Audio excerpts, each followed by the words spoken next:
Rafale की deal 114 jet, क्या propose किया जा रहा है साहब?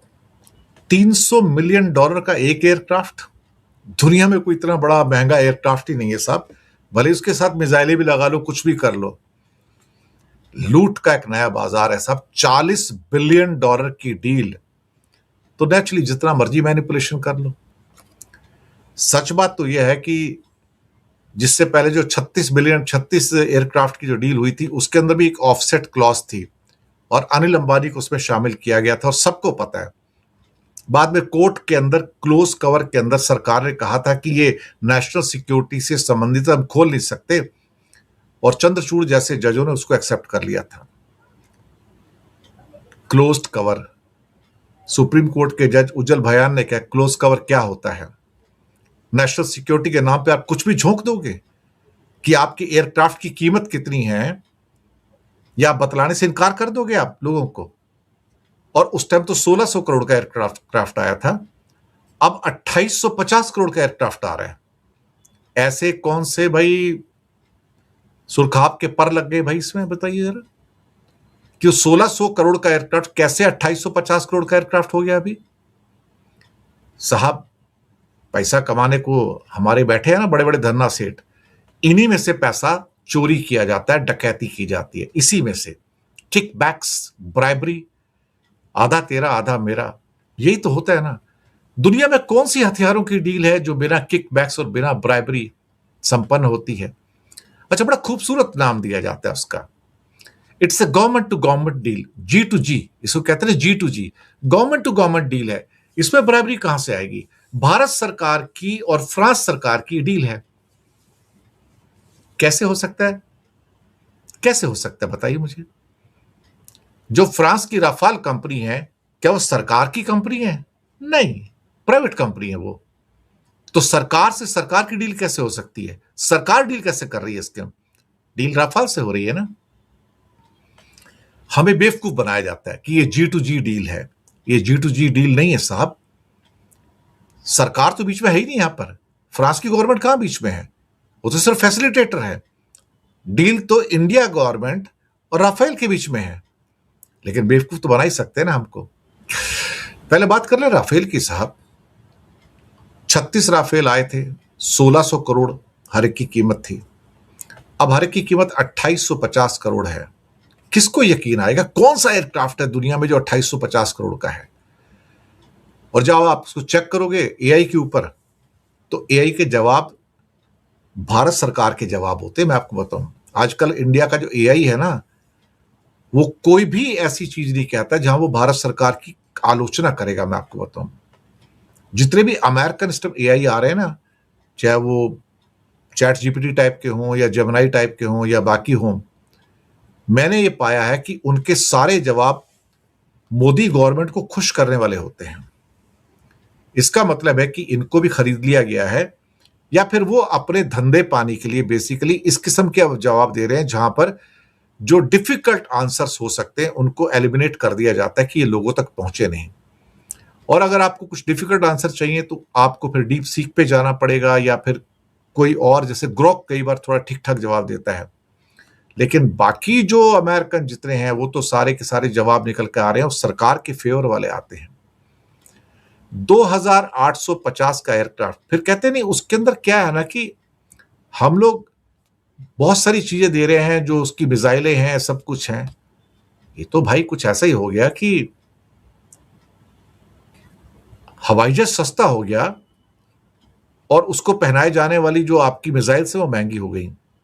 ऐसा कभी होता है क्या? ऐसा होता है क्या कि 1600 करोड़ का हवाई जहाज हो, और 1600 करोड़ का हवाई जहाज जब उड़ेगा तो उसके अंदर क्या कहते हैं 1200 करोड़ की मिसाइलें लगी होंगी? ऐसा होता है क्या कभी? मैंने तो कभी नहीं सुना। लेकिन जस्टिफाई किया जा रहा है साहब भारत सरकार के द्वारा और कई उसके द्वारा। $300 मिलियन का कोई दुनिया में एयरक्राफ्ट नहीं है, मैं आपको बता दूं, कोई भी एयरक्राफ्ट नहीं है। और ये तो 4.5 जनरेशन का एयरक्राफ्ट है भाई, ये 5th जनरेशन का एयरक्राफ्ट ही नहीं है। फिर कहते हैं 94 विमान भारत में बनाए जाएंगे और बाकी रेडीमेड आएंगे। अरे अगर भारत में बनाए भी जाएंगे तो भी क्या होगा? कितने पैसा ले लोगे? फिर कहते हैं इसमें ट्रांसफर ऑफ टेक्नोलॉजी है। I am sorry, there is no transfer of technology in this one. जो आदमी सोर्स कोड देने को तैयार नहीं है, वो आपको ट्रांसफर टेक्नोलॉजी कैसे दे देगा? ट्रांसफर टेक्नोलॉजी के अंदर दो मेन चीजें होती हैं। एयरक्राफ्ट के खोखा तो आप बना के तैयार कर लोगे ना, बॉडी बना के तैयार कर लोगे, हो सकता है, चलो मेटल बना लोगे, लेकिन दो चीजें सबसे इंपॉर्टेंट होती हैं। एक होता है इंजन।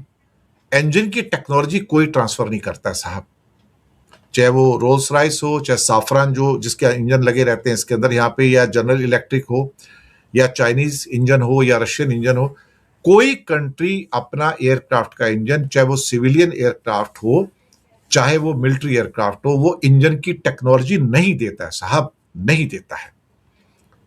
और इनका कहना था हम ट्रांसफर टेक्नोलॉजी हो रही है। अरे जो आदमी सोर्स कोड नहीं दे रहा तुमको कि तुम अपनी मिसाइलों को इंटीग्रेट कर सको और तुम्हें मिसाइल भी उनसे लेनी पड़ेगी, इससे बड़ी शर्म की बात और क्या हो सकती है? फिर कहते नहीं नहीं 40 साल तक का इसमें रख रखाव का भी सौदा है। 40 साल का भैया, अगले साल से आते सारी पहले दिन से आप फालतू पेमेंट करने शुरू कर दोगे उसकी रख रखाव की। ये बेवकूफ बनाने के लिए कहा जाता है। और पहले भी जब बताया था कितनी कीमत है, नहीं नहीं ये नेशनल सिक्योरिटी में उचित नहीं है, कितने का हमारा एयरक्राफ्ट आया है, हम सुप्रीम कोर्ट को बता देंगे, सुप्रीम कोर्ट ने पूछा है, क्लोज कवर में दे देंगे।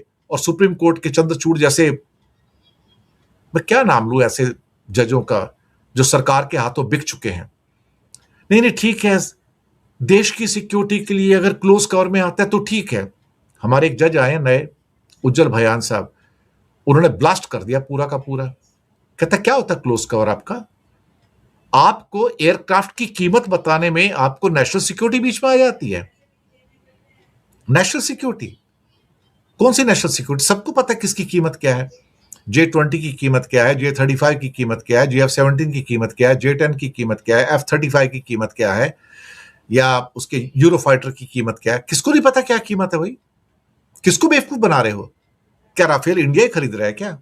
या उसको इंडोनेशिया ने नहीं खरीदा, या किसी और देश ने नहीं खरीदा, या उसको फ्रांस ने नहीं खरीदा है? सब तो खरीद रहे हैं, कीमत बताते हैं ना कितना है।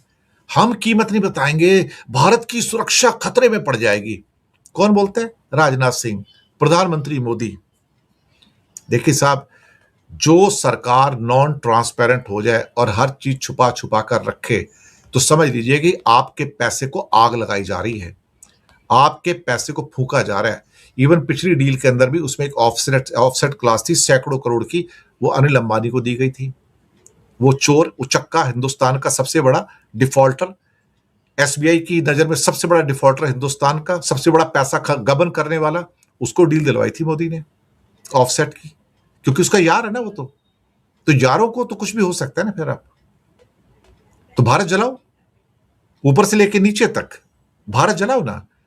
और अब 2850 करोड़ के अंदर, $300 मिलियन के अंदर एक एयरक्राफ्ट, दुनिया के बेहतरीन से बेहतरीन एयरक्राफ्ट $70-80 मिलियन, $100 मिलियन, $150 मिलियन के अंदर मिल जाते हैं साहब। मैंने नहीं देखा कोई 300 मिलियन डॉलर का कोई एक एयरक्राफ्ट दुनिया में हो सकता है। ये तो भारत के टैक्स पेयर के पैसे के साथ एक ऐसा मजाक है साहब कि कितना पैसा साइफन आउट हो रहा होगा इस 3.25 लाख करोड़ की डील में, या इस $40 बिलियन की डील में। मैं आपको बता दूं कम से कम तो $15 बिलियन साइफन आउट हो रहा है पैसा। और दुनिया में कोई डिफेंस डील साहब बिना किकबैक्स के, बिना ब्राइब के नहीं होती है। और ये पैसा किन की पॉकेट में जाएगा सबको पता है साहब। हमारे यहां तो बैठे हुए ना, इस सरकार के लाडले बहुत सारे हैं जिनकी पॉकेट में पैसा जाता है। अब मैं किसको क्या कहूं। दूसरी खबर है कि अमेरिका में एक इतिहास बन गया। अमेरिका के अंदर एक ऑर्गेनाइजेशन है जो अमेरिका की सबसे पावरफुल ऑर्गेनाइजेशन है, AIPAC, America Israel people's account committee. नाम बड़ा सुंदर है, लेकिन ये जूस की है और सारी इंडस्ट्री आधी से ज्यादा जूस के पास है। ये लोग अपने पास हजारों करोड़ रुपए लेके रखते हैं, हजारों नहीं लाखों करोड़ लेके रखते हैं। और ये एक एक इलेक्शन के अंदर साहब 10-10, 15-15, 20-20 बिलियन डॉलर झोंक देते हैं एक इलेक्शन के अंदर कि हमारे एमपी आने चाहिए, सेनेट में हो या हाउस ऑफ रिप्रेजेंटेटिव में। और कमाल की बात यह है कि ये डेमोक्रेट्स को भी खरीद लेते हैं, ये रिपब्लिकन को भी खरीद लेते हैं। अब ये जो नया एक यंग लड़का आया अब्दुल सैयद, इसने भाई साहब तहलका मचा दिया। मिशिगन में डेमोक्रेटिक सेनेट प्राइमरी चुनाव जीतकर अमेरिका के इतिहास तो रचा,